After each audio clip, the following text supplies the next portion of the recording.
کھایا،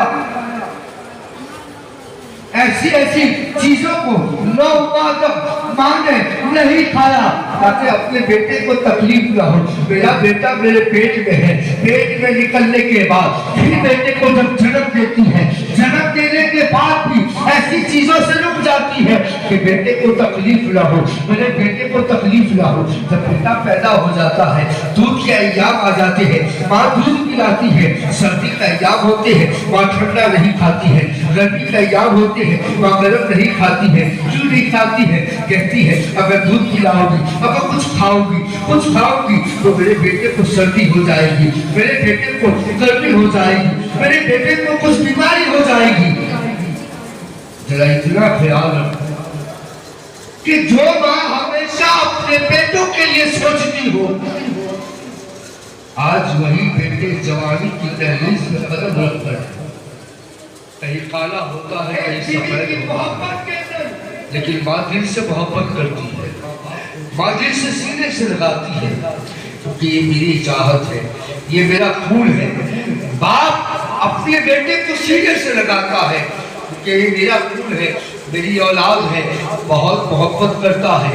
حتیٰ کہ عالم یہ ہوتا ہے کہ اگر بیٹے کو کچھ تکلیف ہوتی ہے تو ماں کا دل دہل جاتا ہے، باپ کا دل دہل جاتا ہے.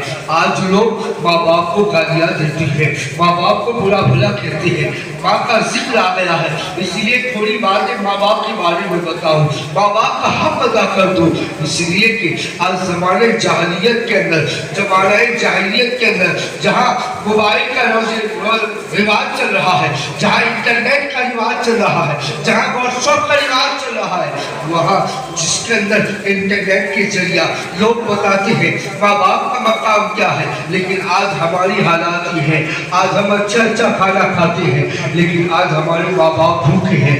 آج ہم ماں باپ کو اچھا کھانا نہیں دیتے ہیں. ہمارے گھروں کے اندر اچھے کھانے بن رہے ہیں لیکن ہمارے ماں باپ سوکھی روٹی کھا رہے ہیں. تجھے بھول گئے تھے لیکن کیا بات ہے کہ تو بچ گئی. وہ بڑھیا کہتی ہے اے نور نبی علیہ السلام، جب تمہارا رب تمہیں کشتی سے بچا سکتا ہے تو مجھے اللہ نے میری جھوپڑی سے بچا لیا. اللہ نے مجھے میری جھوپڑی سے بچا لیا. ایک ٹوٹی پھوٹی جھوپڑی میں وہ بڑھیا اللہ کی عبادت کرتی تھی، اللہ تبارک و تعالیٰ نے اس کی حفاظت کی. حضرت نوح نبی علیہ السلام کی قوم تباہ و برباد ہو گئی. پھر چلے بنی اسرائیل میں حضرت موسیٰ نبی علیہ السلام کی قوم.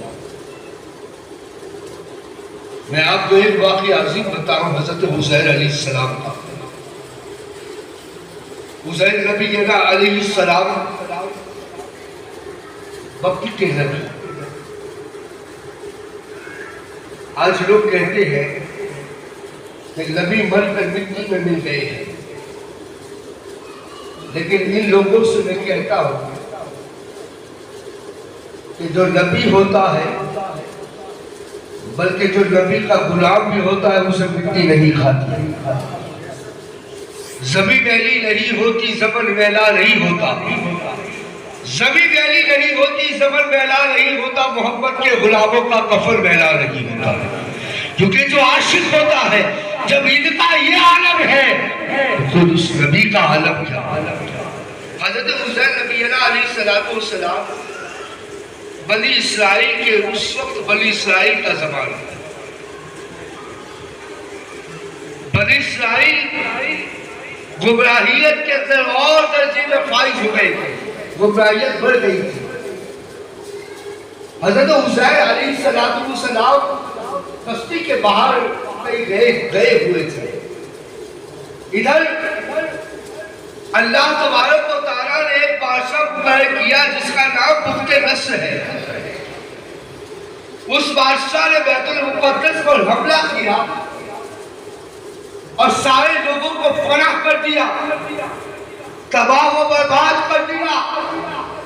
ہستیوں کو، شہروں کو، گاؤں کو مٹا دیا، حتیٰ کہ بیت المقدس کو مٹا دیا. بتایا جاتا ہے بیت المقدس میں کوئی آدمی بچا ہی نہیں تھا. حضرت عزیر نبی علیہ السلام آپ اپنے ساتھ ایک گھوڑا سوار گدھا تھا آپ کے ساتھ، ایک گدھا اور چند آپ کے پاس انگور تھے، وہ آپ ساتھ میں لے کر آئے۔ جب آپ بستی کے اندر آئے، کیا دیکھا؟ بستی اجڑی ہوئی ہے، کوئی انسان نظر نہیں آتا ہے۔ اللہ اکبر، اللہ اکبر۔ دروازے جو بلڈنگیں ہیں، مکان ہیں، وہ گرے ہوئے ہیں۔ حضرت حسین نبی علیہ السلام دل میں خیال کرتے ہیں، اللہ تبارک و تعالیٰ اب اس موت کے بعد اللہ تعالیٰ اس بستی کو کیسے آباد کرے گا؟ اتنا صرف دل میں خیال تھا۔ حسین نبی علیہ السلام پھر آپ اپنے گدھے کو لے کر ایک جگہ، ایک درخت کے کنارے، درخت کے پاس چلے جاتے ہیں، وہاں اپنے گدھے کو باندھتے ہیں۔ صبح کا وقت ہے، حسین علیہ السلام حسین علیہ السلام انگور تھوڑے کھاتے ہیں۔ انگور کھانے کے بعد حضرت حسین علیہ السلام تھوڑی دیر سو جاتے ہیں۔ جیسے ہی سوتے ہیں، اللہ تبارک و تعالیٰ حضرت حسین علیہ السلام کی روح قبض کر لیتا ہے۔ یہ واقعہ ذرا سننا، اسے درس عبرت حاصل کرنا۔ حسین علیہ السلام کی اللہ روح قبض کر لیتا ہے، روح قبض ہو گئی۔ 70 سال کے بعد اللہ تبارک و تعالیٰ نے بادشاہ کو اسی بیت المقدس کی طرف بھیجا، اور وہی بیت المقدس پھر ایک شہر آباد ہوا۔ حسین نبی علیہ السلام سوئے تھے فجر کے اندر، آپ کے جسم سے روح کو نکال لیا گیا۔ جو انگور تھے وہ بھی موجود، جو گدھا تھا اس کا نام و نشان مل گیا، حتیٰ کہ ہڈی سفید ہڈی نظر آ رہی ہے۔ جب شہر آباد ہو گیا، 100 سال ہو گئے، 100 سال کے بعد حضرت حسین نبی علیہ السلام لوگوں کو نظر نہیں آئے، اسی درخت کے نیچے تھے۔ لیکن قرآن کہتا ہے کہ اللہ علی کل شیء قدیر، بے شک اللہ ہر چیز پر قادر ہے۔ حسین علیہ السلام کسی کو نظر نہیں آئے۔ 100 سال کے بعد حضرت حسین علیہ السلام کی آنکھ کھلی، اللہ نے روح ڈالی، آنکھ کھلی، جسم ہلنے لگا، آپ بیدار ہوئے، بیٹھے۔ اللہ تبارک و تعالیٰ نے حضرت حسین سے پوچھا، اے حسین بتاؤ تم یہاں کتنے دن ٹھہرے، کتنا وقت سوئے؟ حضرت حسین علیہ السلام کو جب اللہ نے زندہ کیا، وہ شام کا وقت تھا۔ حضرت حسین کہتے ہیں، اے الہ العالمین، مجھے صرف تھوڑے گھنٹے ہوئے ہیں، کیونکہ میں صبح میں سویا تھا، اے اللہ تم نے مجھے شام کو جگا دیا۔ اللہ کہتا ہے نہیں حسین علیہ السلام، اپنے گدھے کی طرف دیکھو۔ حضرت حسین علیہ السلام نے جب اپنے گدھے کی طرف دیکھا تو کیا دیکھا؟